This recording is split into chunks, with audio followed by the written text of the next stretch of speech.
आज मैं आपको 9 प्रकार के ऐसे सेंटेंसेस बताऊंगी जो आम बोलचाल में सबसे ज्यादा प्रयोग होते हैं, सबसे ज्यादा बोले जाते हैं। तो इससे होगा क्या? इससे होगा ये कि जब भी आप ये 9 प्रकार के सेंटेंस, है ना, वैरायटीज में, क्योंकि हम लोग क्या करते हैं, अलग लोग अलग तरह की बातें करते हैं। तो जब आप इन 9 तरह के वाक्यों को समझ लेंगे, इनके बारे में जान लेंगे, तो फिर आप आम बोलचाल जो आम जिंदगी में हम लोग करते हैं उसको बेहद आसानी से कर पाएंगे। यही होने वाला है। तो चलिए आज की क्लास को शुरू करते हैं। Welcome to Be Banker. मैं हूं प्रीति मैम और आज की क्लास में हम लोग 9 ऐसे वाक्यों को करने वाले हैं जो सबसे ज्यादा प्रयोग में इस्तेमाल होते हैं। उसके पहले अगर आप चैनल पर नए हैं और पहली बार इस चैनल पर आ रहे हैं तो भाई वेलकम है आपका, और जल्दी से साथ में रिक्वेस्ट है कि सब्सक्राइब कर लीजिए और इस बेल आइकन को जरूर दबा लीजिएगा ताकि आपका ही बढ़िया हो जाए, आपकी अंग्रेजी आप सीख भी पाए, प्रैक्टिस भी कर पाए और यूज भी कर पाए। चलिए क्लास को शुरू करते हैं।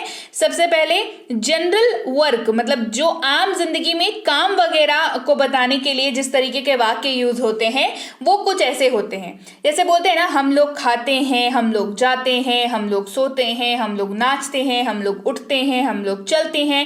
ये जनरल वर्क को बताने के लिए इस तरीके के वाक्यों का इस्तेमाल होता है, राइट।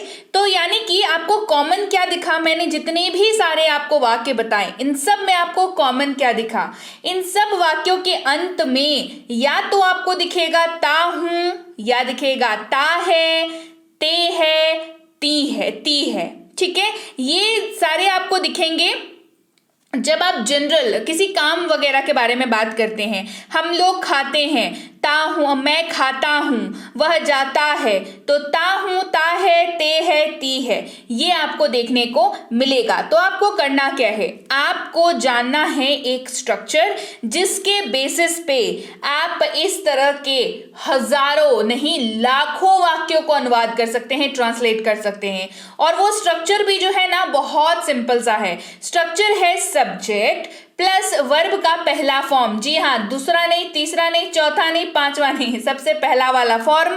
तो ज्यादा यहाँ पे दिमाग लगाने की जरूरत तो पड़ी नहीं आपको। तो सब्जेक्ट प्लस वर्ब का पहला फॉर्म प्लस अदर वर्ड्स अगर वाक्य में है तो, जैसे कि इस वाक्य में हम लोग खाते हैं, हम लोग खाते हैं, वी ईट, हम लोग खाते, हम लोग का हो गया क्या, वी, और वी क्या हो गया, सब्जेक्ट। यानी कि यहाँ पर सब्जेक्ट क्या है, सब्जेक्ट है हम लोग, जिसका ट्रांसलेशन हो गया वी, खाते हैं, खाना, ईट, वर्ब का पहला फॉर्म, ईट, वी ईट, हम लोग खाते हैं, वी ईट। रूल भी जरा समझ लीजिए कि इसको इस्तेमाल करने का रूल क्या है। रूल बहुत ही सिंपल है, बहुत आम है। दैट इज, जब भी आप इस्तेमाल करें आई, यू, वी और दे का एज अ सब्जेक्ट, मतलब कि वाक्य में जो सब्जेक्ट है वहां पर आई, यू, वी, दे है, तो आपको वर्ब का पहला फॉर्म लगा देना है। बिल्कुल आंख नाक मुंह बंद करके लगा दीजिए, बस दिमाग को ओपन रखिए और कान को, क्योंकि मैं बोल रही हूं तो आपको सुनना पड़ेगा, है ना। अच्छा, इसके अलावा अगर आपको ही, शी, इट या कोई भी नाम सब्जेक्ट के जगह पर दिखे तो आपको वर्ब के साथ या तो एस लगना है या तो ईएस लगना है। अब समस्या यहां पर आती है कि वर्ब के साथ ये समझ नहीं आता कि एस लगा दें कि ईएस लगा दें। अगर ये सेम समस्या से आप भी जूझते हैं तो डिस्क्रिप्शन बॉक्स में लिंक है, क्लास इसकी अवेलेबल है, जरूर कर लें। नहीं तो टेलीग्राम पर आ जाइए, टेलीग्राम पर आप मांग लीजिए कि मुझे एस ईएस की क्लास चाहिए, वहां पर मिल जाएगी। नहीं तो कमेंट करके मुझे बताइए कि मैम हमें एस और ईएस वाली क्लास चाहिए। इन तीनों में से कोई एक काम आपको करना है अगर आपको ये एस और ईएस वाला कॉन्सेप्ट अपना क्लियर करना है तो। आ गई बात समझ में? बढ़ते हैं आगे और जानते हैं इसके बारे में कि एस और ईएस का हिसाब अगर एक एग्जाम्पल दे ले तो ज्यादा बेहतर समझ आएगा, है ना। जैसे वह खाता है, वह खाता है, ही ईट नहीं हुआ, ईट्स हो गया। क्यों? क्योंकि मैंने क्या बताया, ही, शी, इट और किसी भी नाम के साथ एस या ईएस लगेगा वर्ब के साथ, है ना। स्ट्रक्चर वही सहा आपका, subject plus V1 plus other words. वह खाता है, ही ईट्स। बढ़ते हैं आगे। पुराना या खत्म हुआ काम को बताने के लिए आप किस तरीके के वाक्यों का इस्तेमाल करते हैं, जरा सोचिए। मैंने खाया, या मैंने खा लिया या मैं खाता था। इस तरीके के वाक्यों का इस्तेमाल करते हैं हम लोग कब पुराना या खत्म हुए काम को बताने के लिए। यानी कि इस तरीके के वाक्यों में जो आपको समानता मिलेगी वो ये मिलेगी कि इन वाक्यों के अंत में, इन सेंटेंसेस का जो लास्ट होगा वो या तो या, ये दिखने को मिलेगा, या दिखेगा ता था, ती थी, ते थे। इस तरीके से ये वाक्य जो है, ये सेंटेंस जो है, ये खत्म हो रहा हुआ आपको दिख रहा होगा। ठीक है, तो जब आपको ऐसा ये दिखे तो आपको क्या करना है, क्योंकि हमें तो भाई अंग्रेजी बोलनी है ना, तो ऐसे वाक्यों की अंग्रेजी कैसे बनाएंगे ऐसे स्ट्रक्चर का इस्तेमाल करके। यकीन मानिए बात मेरी आप गांठ बांध लीजिए, स्ट्रक्चर जब तक आप नहीं समझ के इस्तेमाल करना सीखेंगे तब तक वो जो थोड़ी बहुत खराश जैसी प्रॉब्लम होती है ना, गले में खराश वाली प्रॉब्लम, अंग्रेजी बोलने में ये प्रॉब्लम होती ही रहेगी।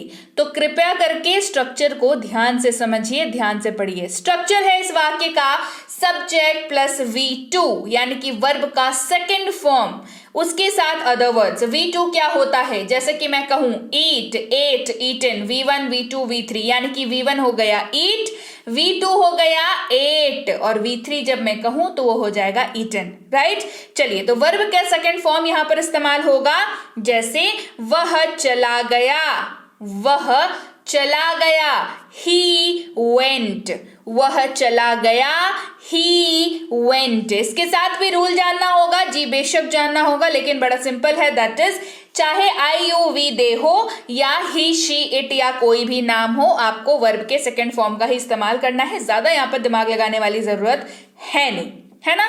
चलिए बढ़ते हैं आगे और अगला देखते हैं, अगला कौन सा टाइप का वाक्य। 9 तरह के वाक्य बताया है ना, ये तीसरे तरह का वाक्य है, देख लीजिए। जब कोई काम भविष्य में करना हो, ऐसे वाक्य तो करते हैं ना, हाँ मैं जाऊंगा, मैं खाऊंगा, इस तरीके के वाक्य। वह आएगा, है ना, वह जाएगी, मैं खाऊंगा, यानी कि इन सारे वाक्यों में आपको कॉमन क्या दिख रहा है, इन सारे वाक्यों का जो एंड है, जो लास्ट है, वो कैसा हो रहा है, ऊंगा, एंगे, एगी, एगा, इस तरीके का एंड होता हुआ अगर दिखे आपको वाक्य में, समझ जाइए ये भविष्य में काम होने वाली बात है। हिंदी में बोलते हैं तब तो समझ आता ही है, उसमें कोई समस्या वाली बात है नहीं, लेकिन समस्या वहां पर आती है जब इसको ट्रांसलेट करना होता है अंग्रेजी में, कन्वर्ट करना होता है अंग्रेजी में।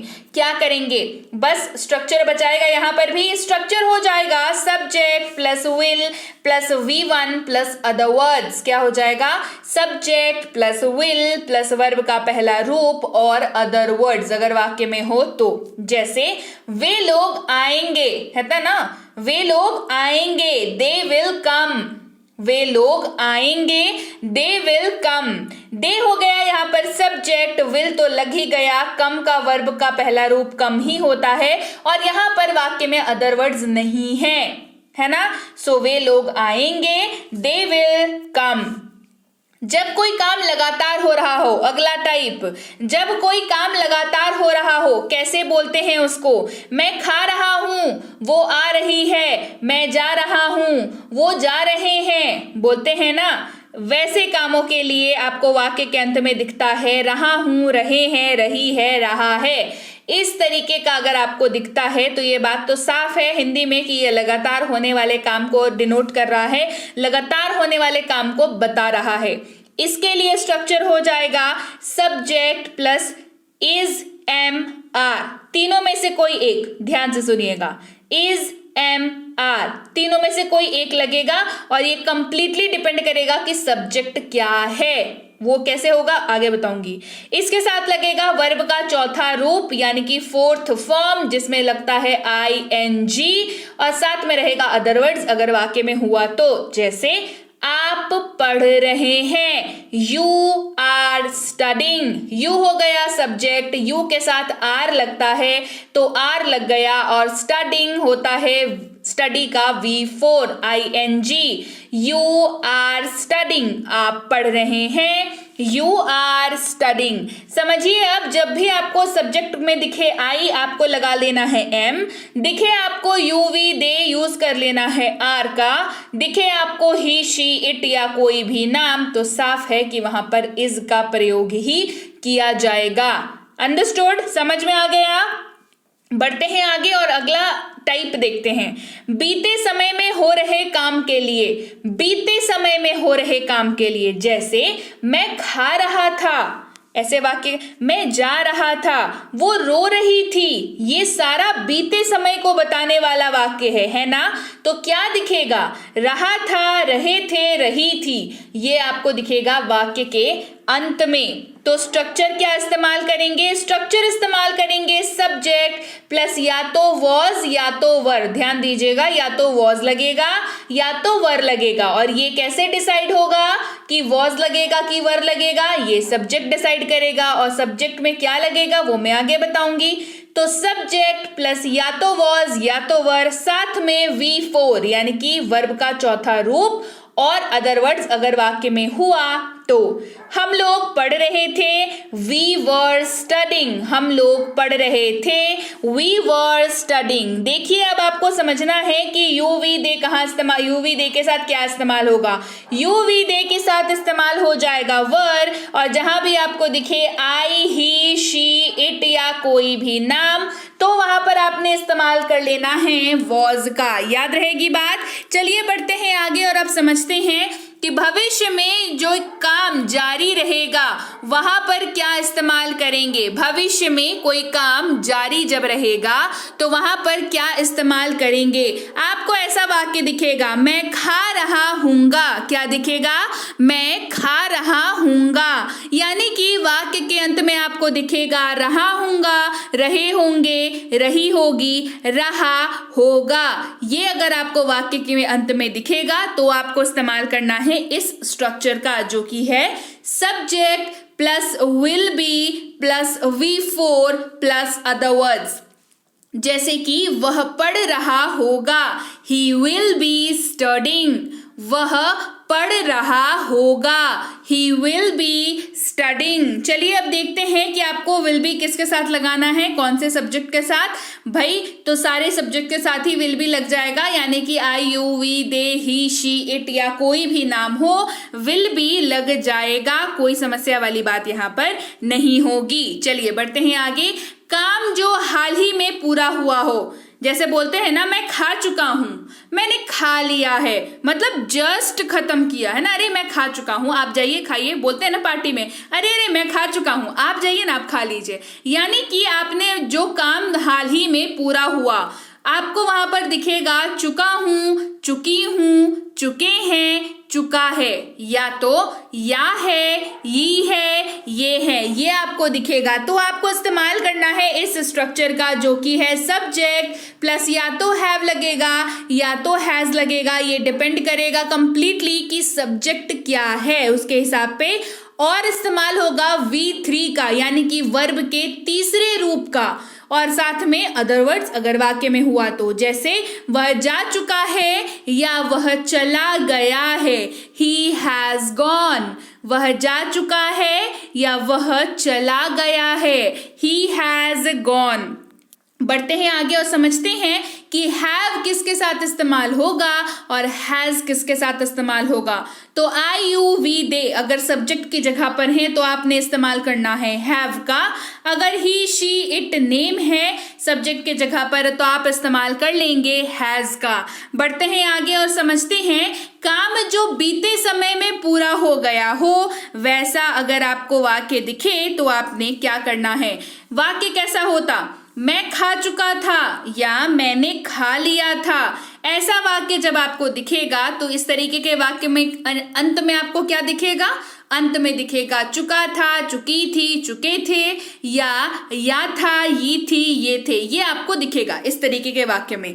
तो आपको स्ट्रक्चर इस्तेमाल कर लेना है subject plus had plus V3 verb का तीसरा रूप और अदर वर्ड्स। जैसे तुम लिख चुके थे, कहते हैं ना, नहीं तुम लिख चुके थे, पेपर लिख चुके थे तुम, यू हैड रिटन, तुम लिख चुके थे, यू हैड रिटन। और हैड के लिए मैं आपको रूल बता दूं, हैड का इस्तेमाल भाई सबके साथ होता है, I, you, we, they, he, she, it और किसी भी नाम के साथ हैड का इस्तेमाल आप बहुत ही ब्यूटीफुली कर सकते हैं।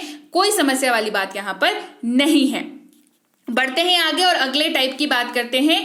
भविष्य में कोई काम समय पर या समय से पहले पूरा हो गया हो, वैसे वाक्य कैसे होते हैं? वैसे वाक्य होते हैं मैं खा चुका हूंगा या मैंने खा लिया होगा। बोलते हैं ना ट्रेन में बैठ करके, अरे ट्रेन लेट हो गया, नहीं तक अब तक मैं पहुंच गया होता, पहुंच चुका होता, मतलब पहुंच चुका हूंगा, है ना। अभी तक मैं कल को मैं अभी तक इस समय तक कल को मैं पहुंच चुका हूंगा। जब आप ट्रेन में जाते हैं और या आज मान लीजिए कल आपकी ट्रेन है और आप इस समय में बैठे हुए हैं, 6 बजे आप ट्रेन में होंगे और अगले दिन आप पहुंच जाएंगे, तो क्या कहते हैं? इसी तरीके मैं खा चुका हूंगा, मैं पहुंच गया हूंगा, मैंने खा लिया होगा। इस तरीके के वाक्यों का इस्तेमाल हम लोग यहाँ पर करते हैं। यहाँ पर क्या है, आपको वाक्य के अंत में क्या दिखेगा?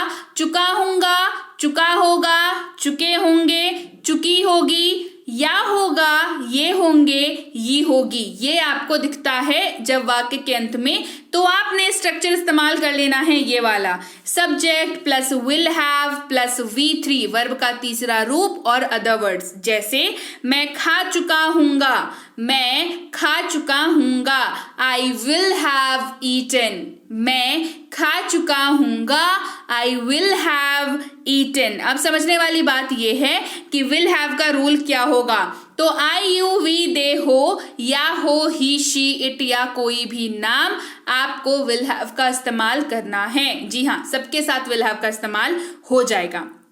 तो ये वो 9 तरह के वाक्य थे जो आम बोलचाल में सबसे ज्यादा इस्तेमाल होते हैं और आपको इन्हीं वाक्यों की जरूरत सबसे ज्यादा पड़ने वाली है। तो इनका स्ट्रक्चर और इनके स्ट्रक्चर को मतलब इनके स्ट्रक्चर को जान करके हिंदी से अंग्रेजी में ट्रांसलेट करने का तरीका और रूल जानना बेहद जरूरी। तो जब आपने सब जान लिया है तो ये हो गई आज की क्लास। तो उम्मीद है आपको क्लास बढ़िया लगी। क्लास बढ़िया लगी कमेंट करके मुझे बताइए। क्लास बढ़िया लगी, क्लास को कर दीजिए लाइक, कर दीजिए शेयर, चैनल को नहीं किया सब्सक्राइब तो जल्दी से कर लीजिए। इसके साथ ही घर बैठे अंग्रेजी सीखना चाहते हैं तो बेसिक प्लस कोर्स से बेहतर और कुछ नहीं है। इस कोर्स को अपने फोन पर अभी के अभी मंगवाने के लिए टेलीग्राम करें इस नंबर पर और इसकी ई बुक भी जरूर मंगवा लीजिएगा। साथ ही मिनी स्पोकन इंग्लिश कोर्स, इसकी ई बुक के लिए भी टेलीग्राम पर संपर्क करें। टेलीग्राम पर आपको संपर्क करने के लिए करना होगा ये कि आपको सर्च करना है बी बैंकर, जहां पर हम लोग आपको मिलेंगे बी बैंकर एजुकेशन सोल्यूशन के नाम से। उसी चैनल पर जुड़ना है क्योंकि वो ऑफिशियल चैनल है। मेरे नाम लिखा हुआ अगर कोई चैनल अगर आपको दिखता है तो वो गलत है, तो काइंडली वहां पर मत जुड़िए। 17,500 से ज्यादा सब्सक्राइबर्स हैं तो ये जरूर चेक कर लीजिएगा। साथ ही इस लिंक के जरिए आप आ सकते हैं या चाहें तो इस नंबर के जरिए भी सर्च करके आप आ सकते हैं। तो आप ऑफिशियल पेज पर लैंड करेंगे और वहां पर आप ज्वाइन बटन को क्लिक करके ज्वाइन कर सकते हैं। आप हमारी इन तीनों किताबों की अपडेट्स वहां पर पा सकते हैं। साथ ही आपको पता कर सकते हैं कि हमारी किसी भी पेड कोर्स के बारे में, जैसे कि है प्रीमियम स्पोकन इंग्लिश का कोर्स, बेसिक इंग्लिश ग्रामर का कोर्स, बेसिक इंग्लिश रीडिंग का कोर्स। ये तीनों ही कोर्सेज एक्सक्लूसिवली पेड कोर्सेज हैं जहां पर आपको रोज की क्लासेस मिलती हैं, होमवर्क दिया जाता है, पूरी कोर्स खत्म होने पर आपको ई बुक दी जाती है, डाउट क्लासेस दिए जाते हैं एंड मेनी मोर। इन सारी चीजों के लिए आपको टेलीग्राम पर इंक्वायरी करनी होगी कि भाई आप कैसे इसमें एडमिशन ले सकते हैं, आप अगली बैच इसकी कब शुरू होने वाली है, ये सारी डिटेल्स आपको हमारे प्रतिनिधि द्वारा प्रोवाइड कर दी जाएगी जब आप इंक्वायरी करेंगे। ध्यान रखेंगे इंक्वायरी करते वक्त कि 12 से 48 घंटों का वक्त जो है वो लग जाता है, तो कृपया प्रतीक्षा करें और अगर मैसेज कर दिया है निश्चिंत हो जाएं, आपको रिप्लाई जरूर मिलेगा। क्लियर हो गई बात? So yes guys, that's it for today. Thank you so much for watching be with Be Banker, empowering life through knowledge. Thank you so much for watching.